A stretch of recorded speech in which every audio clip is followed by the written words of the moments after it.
Magandang umaga, magandang hapon at magandang gabi sa mandako ng mundo naroon kayo. Siyempre, magandang buhay na rin para sa inyong lahat. Eto na, nakausap ko na nga si Mami Pebs. Alam niyo si Mami Pebs, mga kaibigan natin yan. Kaibigan natin yan. At eto na nga, oo, siya na nga ang maglalabas ng video. Plastic na yan, oo. Oo, matindi yung yung mga press con ni dating Pangulong Duterte hindi ba umubra yung inyong mga propaganda? 'Di ba mga kababayan, isipin niyo maigi, ang dami nilang mga propaganda na mga nilabas. Oh, siyempre nangunguna diyan yung dating Pangulong Duterte, 'di ba? Tapos ang ginagawa nila 'pag, nagsalita si Duterte, ang ginagawa naman ng mga alipores, eto iko-content natin 'to, sabihin natin ganito, ganyan, 'no? Ikinakalat nila, binibigyan na nila ng kung ano-anong mga reaksyon nila. 'Di ba, kilalang-kilala niyo naman kung sino-sino yung mga 'yan, na para bang tilang, mga anguso nakahalik sa puwet ni Duterte. Eto na ngayon mga kababayan, alam niyo maraming mga nung umpisa medyo yung iba nag-aalinlangan, yung iba alam niyo yon, parang parang, "Wag na tayong makialam diyan." Mga gano'n, 'di ba? Tapos sa bandang, mga umiinit na ng umiinit yung mga issue ang nangyayari ngayon mga kababayan, yung mga tahimik na tulad ko, ay hindi na puwedeng ganyan, 'di ba? Hindi puwedeng ganyan. Lalaban tayo, sabi nga ni FLM, 'di ba? Anyway mga kababayan, eto na ngayon. Sa kabila ng mga issue, balikan lang natin kung saan nagmula itong lahat ng ito. Maraming mga diyan, akala nila, marami pa ring mga solidong sumusuporta sa dating administrasyon at feeling din naman ng administrasyon, sila pa rin yung hari. Hindi nila alam, iba na ang hari ngayon. Yung feeling ba nila na kaya nilang hawakan ang, pa rin, ang, gobyerno. Parang, gusto kasi nilang hawakan sa leeg si Presidente Marcos. Hindi nila alam, yung tinatawag nilang weak leader, lintik yan. 'Di ba? Aral na aral sa kalakaran ng politika, 'di ba, na minana nila sa tatay nila. Sa tingin niyo si Imee, totoo yung mga sinasabi niya? No! Yung mga nilalabas niya, madudulas pa ako. Anyway, darating din naman yung panahon, 'no? Basta tandaan niyo yung sinasabi ko. Puwede bang sabihin na lang nating sobrang talino? Basta tandaan niyo 'to, 'tong araw na 'to, tandaan niyo 'to, balikan niyo ako, ha? Darating yung panahon, ang panahon ng sasagot.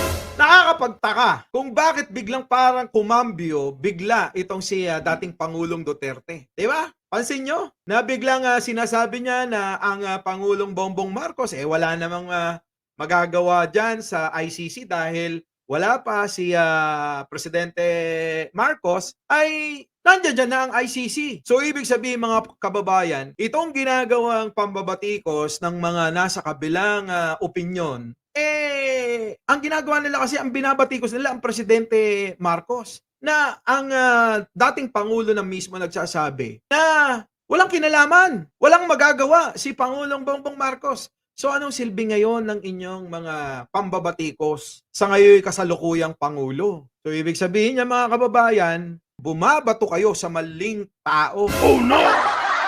'Di ba? So eto na nga, napuna ngayon ng, maraming, siyempre mga nakasubaybay tulad natin, dun sa mga issue na nangyari. Yung mga tanong na issue na sinagot ni Pangulong, Duterte dun sa kanyang press con, 'di ba? Isa na nga dito yung alam niyo magaling din itong si Bunyon. Eto hindi ito dati 'tong Dilawan. Dati 'tong Pinklawan yata, Hindi ko sigurado, Kilala niyo ba si Kabunyon?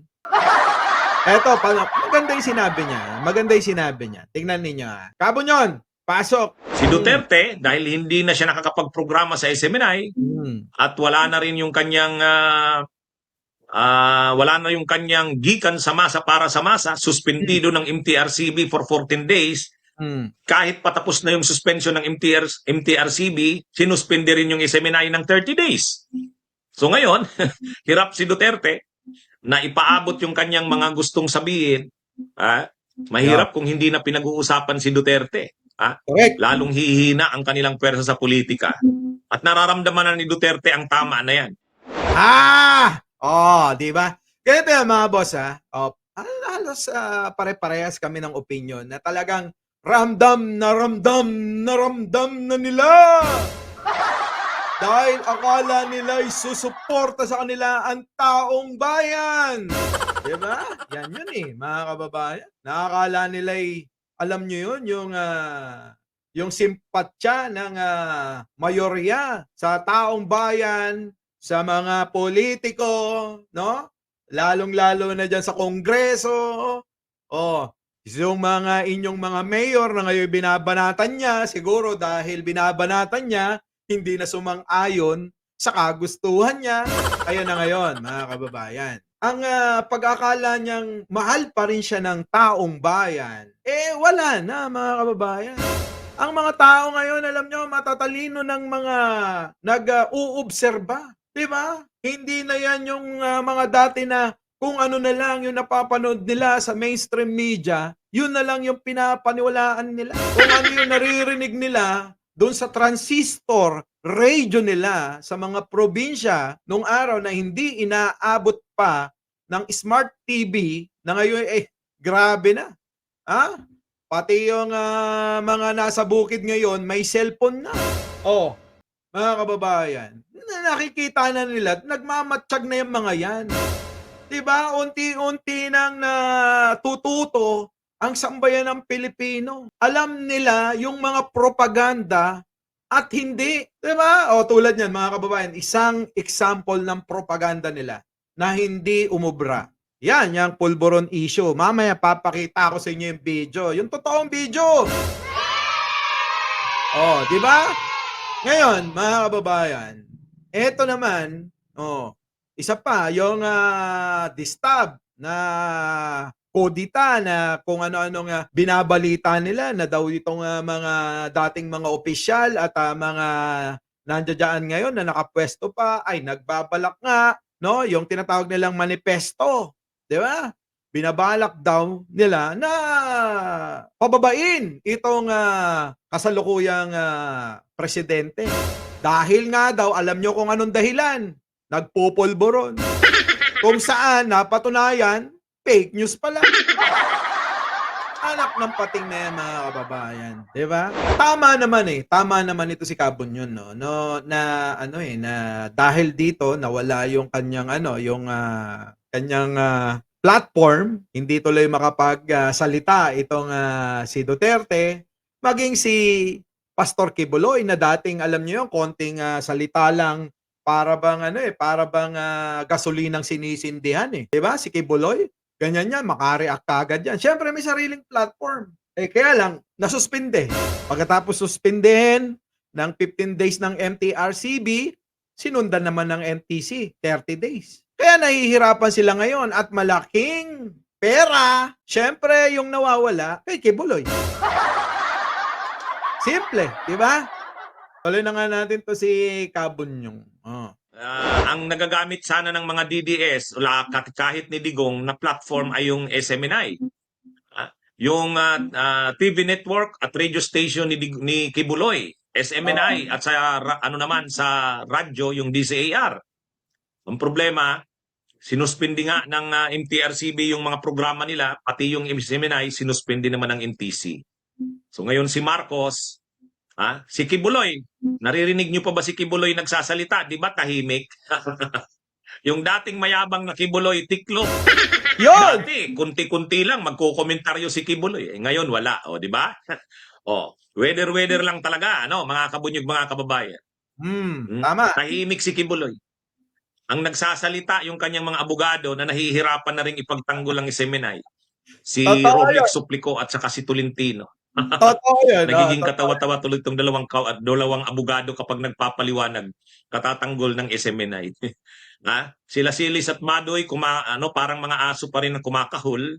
Wala na, limited na yung kanilang reach. Kasi sa social media na lang sila. Social media na lang sila, YouTube at Facebook. ginagamit na lang nila yung social media network ng Laban Kasama ng Bayan at saka yung sa DCAR. Kasi yung SMNI at kay Kibuloy, take down na yun. Na-take Ah, down na yun. Paliit ng oh, paliit ang kanilang nagagamit na platform ng propaganda. Ang problema, alam naman natin na politika, lalo pat malapit ng eleksyon sa 2025, yun, oo. kailangan mo ng platform, social media at mainstream media. Sa mainstream media, mahihirapan sila sa ABS-CBN, GMA, TV5, hindi naman nila kayang hawakan yan. Lalo na't Tama. hindi na presidente si Duterte. SMNI sana yung nagagamit nila. Ang problema nga, dahil sa away ng Duterte at ng Marcos Romualdez, yun, pinilayan ngayon ang SMNI.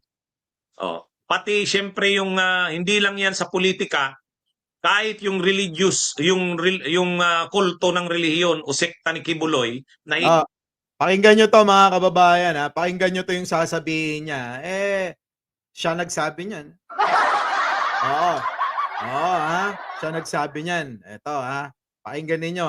hihirapan nilang magamit yung kanilang SMNI para sa kanilang relihiyon, yung kulto nila. Kailangang patuloy na ano sila kasi mawawalan din ng kita ang negosyo ng relihiyon ni Kibuloy. Kaya apektado lahat eh. Apektado yung pagdi-disseminate ng mga stand sa politika, paglilinaw nila Duterte. Kailangan nila ng Correct. platform sa politika, propaganda, kasi malapit na ang eleksyon. Hindi, boss, oo.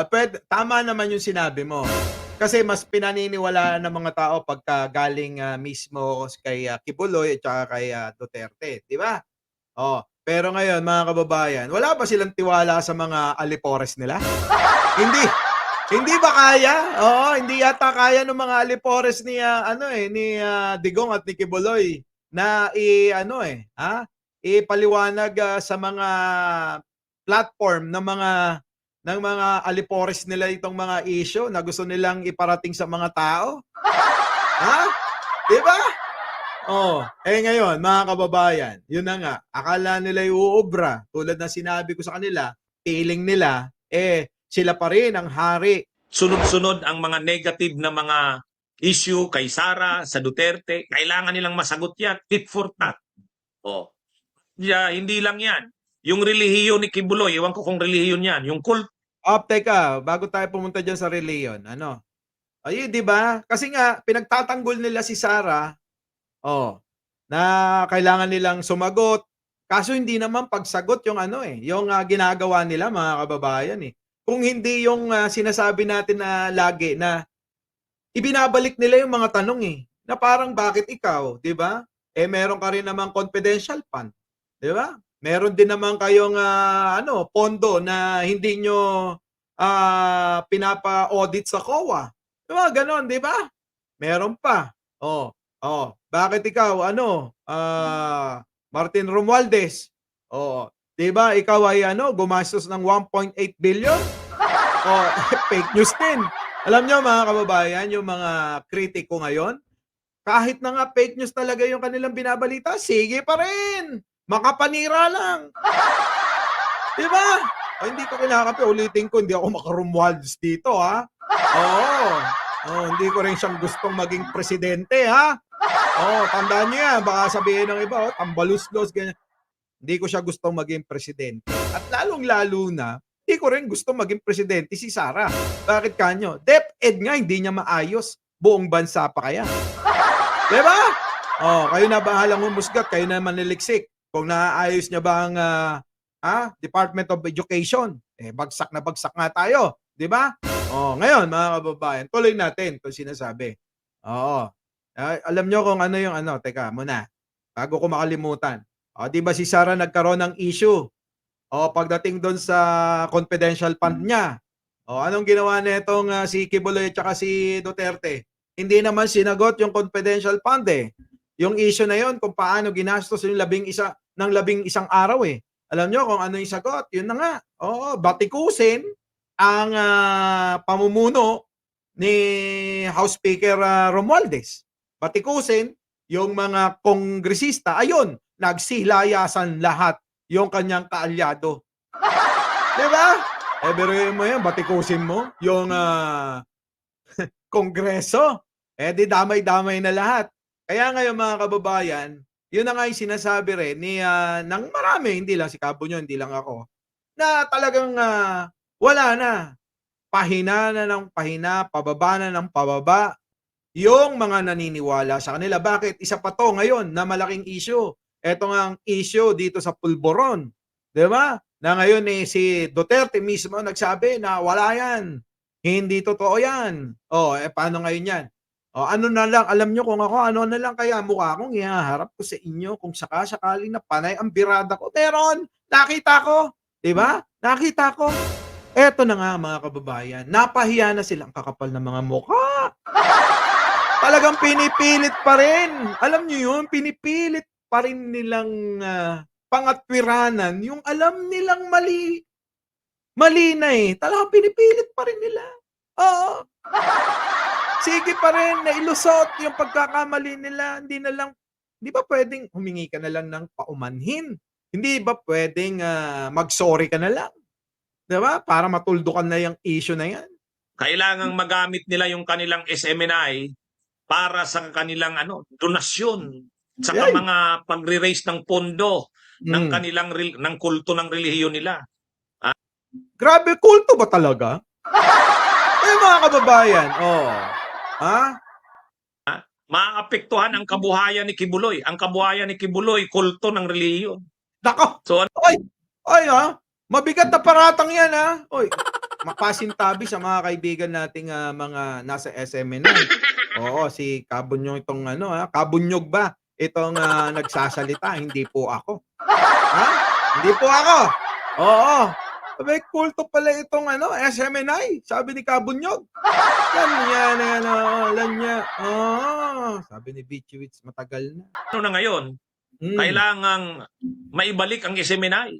Kaya makikiusap na daw si Duterte.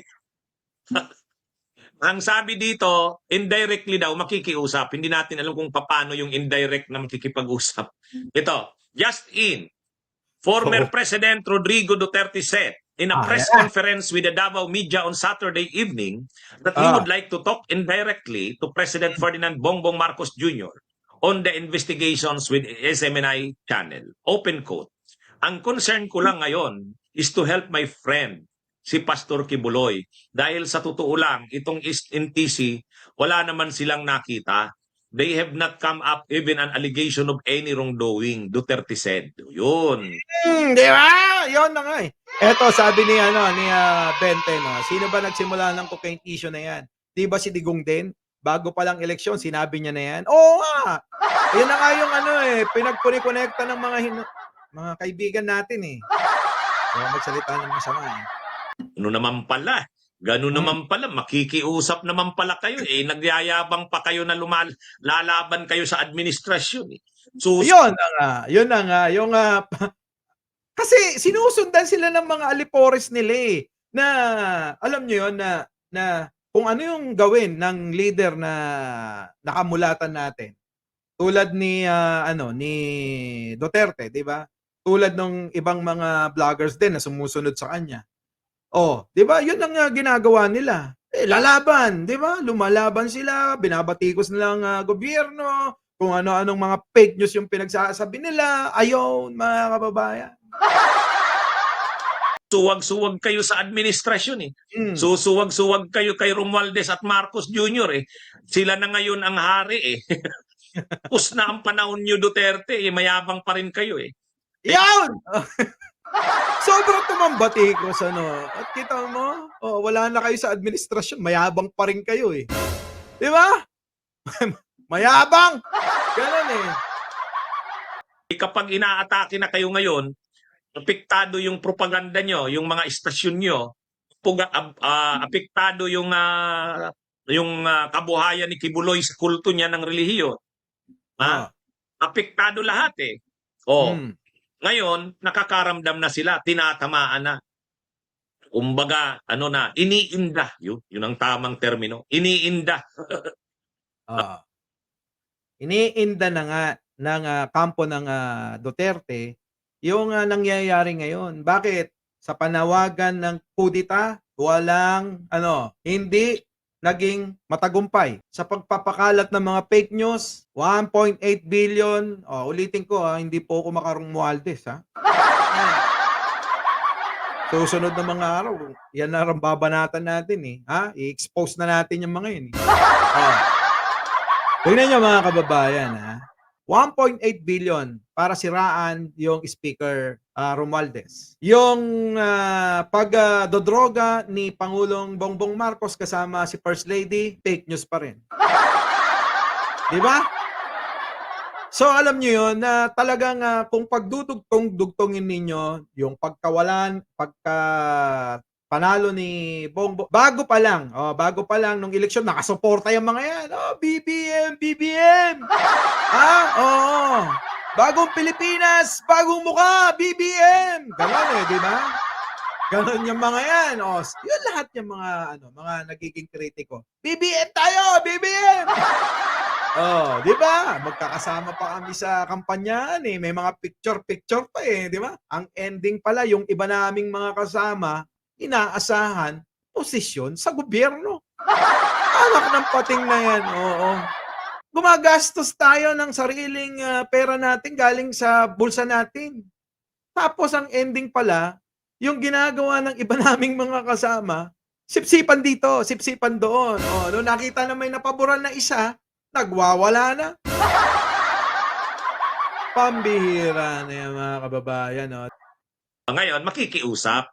Ang sabi, indirectly. Hindi na, anong ibig sabihin kaya ng makikiusap? Indirectly daw.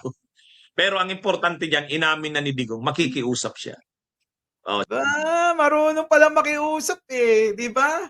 Marunong palang makiusap Alam niyo yun, ngayon babalik ngayon, Kung tayo yung mga nakasubaybay sa mga nangyari, mga kababayan, Kung tayo nakasubaybay, alam nyo, pambihira. Di ba? Kung tawagin mo si BBM, weak leader. Kung tawagin mo si BBM, may nagkukukain dyan, na mayaman, na basta weak leader yon. Diba? Alam niyo ito. Teka. Ipapakita ko. Isisingit lang natin bago natin balikan yan. Dali, hanapin ko. Papakita ko sa inyo. Putik na yan. Naalala ko pa. Bihira na yan. Naalala ko pa. Kandidato sa pagkapangulo, sabi mismo yan ni Pangulong Duterte. Pero hindi niya naman pinangalanan. Magbabalita si Maricel Halili. There's even a presidential candidate na nag-cocaine. Yan ang ibinunyag ni Pangulong Duterte sa kanyang pagbisita sa Mindoro kahapon. Hindi pinangalanan ng Pangulo kung sino ang presidential candidate, pero galing daw sa mayamang pamilya at mukhang sikat sa masa. Sino ba sikat sa masa noon? Di ba? Si BBM. Pero hindi pa yon, meron pa. Pasok. And he is a very weak leader. Very weak leader. Bakit kayo makikiusap ka? Mr. President, tawagin pa rin nating presidente, mga kababayan, Tawagin pa rin nating presidente. Di ba? Respeto pa rin natin, naging pangulo natin Ang karakter niya. Except for the name. Pero ang tatay, pero siya, alam nga, Boss Reds, sino ba yung tatay ni Pacquiao? Di ba? Ang labo nun ulitin ko Sige. karakter niya. Mukhang sikat sa masa. And he is a very weak leader. Ang karakter niya. Except for the name. Pero ang tatay, pero siya, anong ginawa niya? Paliwanag ni Acting Presidential Spokesperson Carlo Nograles, may sariling intel ang Pangulo at choice niya kung gusto niyang pangalanan ng aspirant. Yun nga lang, mukhang hindi hahamunin ng Malacanang ang presidential aspirants na magpa-drug test. It's really up to the candidates to show that that they've taken the test and that they've cleared the drug test. No? So ang nangyari every election, parang voluntary na lamang yan. Si Senador Manny Pacquiao, handa raw magpa-drug test. Mas maganda raw kung Anyway, hindi naman na yan. Oh. Tapos na yung mga issue na yan. Binalik ko lang yung ngayon, mga boss, matapos mong batikusin, matapos mong siraan si Pangulong Bongbong Marcos nung kasagsagan ng kampanyahan, eto ka ngayon. Pasok, balik natin. Ang sasabihin niya, para na lang sa kaibigan kong si Kibuloy, sabi niya. Kasi nararamdaman din talaga nila, apektado si Kibuloy, tahimik na nga eh. Tamimik na si Kibuloy eh. Mag-iimbestiga pa. Ngayong January, iimbestigahan mismo si Kibuloy. Teka muna. So yung kanyang mga kababayan, yung gagawin niyang pakikipag-usap, pagpapakumbaba, para lang pala kay Kibuloy. Dahil nga si Kibuloy, syempre nawawalan ng revenue, nawawalan ng kita, nawawalan ng alam niyo 'yon, yung mga kasi alam niyo dito sa social media, sabagay nasa social media naman sila, no. Alam niyo, madaling makalimot ang taong bayan, Oo. So ngayon ang nangyayari ngayon, ibig sabihin yung gagawin pala ni Duterte na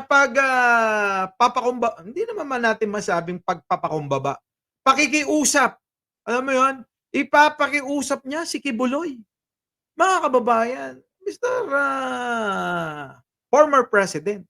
Abay, taong bayan po ang unahin natin, hindi yung i-interes, Hindi yung interes ng iilang tao na malalapit lang sa inyo. Ganyan talaga. Kung kapangyarihan, ang impluwensya, hindi yan panghabang buhay, panghabang panahon. Nothing is forever in this world. Walang panghabang buhay sa mundong ito. Yan ang malinaw dyan. So ngayon, makikiusap daw si Duterte para na lang sa kanyang kaibigan na si Kibuloy. Siguro, nag-usap yung dalawa, no? Si Kibuloy siya dito, si Duterte. Mayor. Kasi di ba ang tawag ni Kibuloy kay Duterte, Mayor? Mayor, baka pwedeng pakiusapan mo na si Marcos. Siya lang ang makakatulong sa atin sa problema nating to. Baka naman pwedeng kahit magpakumbaba na tayo para may apektado na yung ating palakaya eh. Di ba? Ganyan yan eh. Alam niyo ibig sabihin ng palakaya? Paki-comment nga dyan. Kasi, di ko alam eh. Mga boss, baka mamaya meron mga taga-south dyan. Na kaya ibig sabihin ng palakaya? Di ko alam eh. Yan ba'y palakaya pinagkakakitaan? Ang ibig sabihin? Yan ba naapektuhan yung kanilang kabuhayan? Ano ba? Paki-comment nga po mga babayan. Kaya ngayon, makikita nyo, nagbabago ng tono eh. Nagbabago ng ihip ng hangin, nag-iiba. Pero yung mga vloggers ng Duterte, yung mga Duterte diehard vloggers, supporters, maiingay pa rin. Si Digong nagkakambyada na, nag-iiba na ng tono, makikiusap na para lang kay Kibuloy. Kasi talagang tutuluyan yan. Tutuluyan talaga yan sa tingin ko ng Administrasyong Marcos Jr. pag hindi tumigil yung SMNI. Kasi lahat ngayon ng mga umaatake, kasi attacking personal talaga yung ginagawa ng SMNI at saka ng mga vloggers ng Duterte. Yung mga pulburon issue nila na yan. Yung mga atake kay Romualdez, talagang wala nga naman. Nung panahon ni Duterte, ginawa niya rin yan eh. Wala nga namang Marcos Romualdez na ngayon, hindi rin nila gawin yan. Di ba? Kaya yan. Ang problema ang Duterte, mayabang. Si Kibuloy, mayabang. Ngayon, kala nila kapag pumapalag sila, titigilan sila. Lalong lalo silang nalalagay sa alanganin. Yun na nga yun, mga boss, no? Talagang ramdam na nila. Di ba? Ito mga boss, aminado rin naman si Sara, na meron silang problema. Yung pamilya nila may problema sila patungkol sa sa kanilang mga kaalyado sa politika. Di ba inamin niya ni Sara? na for now, meron kaming problema talaga ang aming pamilya sa aming mga kaalyado politika. Binanggit yan ni Sara. Ewan ko kung napanood nyo, mga kababayan. Ako, napanood ko yan. Anyway, alam nyo, may point naman si Kabunyog.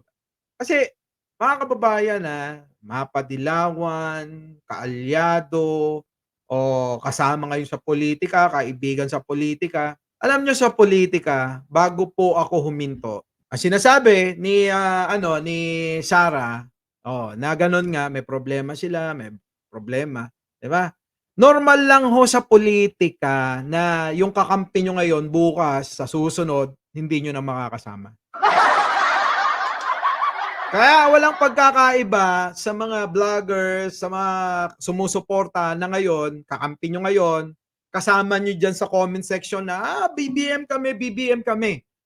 Pero pagdating na ulit ng darating na panahon, magkakaroon ng halalan, biglang may kanya-kanya huuli kayong magugustuhan na kandidato. Na doon na naman hindi kayo magkakatugma. Na lagi ko tong sinasabi sa mga kapwa ko vloggers, sa mga kasama ko ngayon, iba-iba kami ng opinion, pananaw sa mga issue, mga kababayan, pagdating sa personal, tayo'y magkakaibigan. Huwag tayong magpaalipin sa mga politiko, ha? Dahil wala pa ring ibang tutulong sa sarili natin kundi tayo pa rin. Walang ibang tutulong para umangat ang buhay natin. Number 1, sarili pa rin natin. Muli, Mike Cervera po, laging nagpapaalala, mahalin natin ang ating kapwa, ipagdasal natin lagi ang ating bansa. Magandang umaga, magandang hapon, at magandang gabi sa amandako ng mundo. Naroon kayo. Siyempre, magandang buhay na rin. Our beloved Boss Mike, Boss Mike.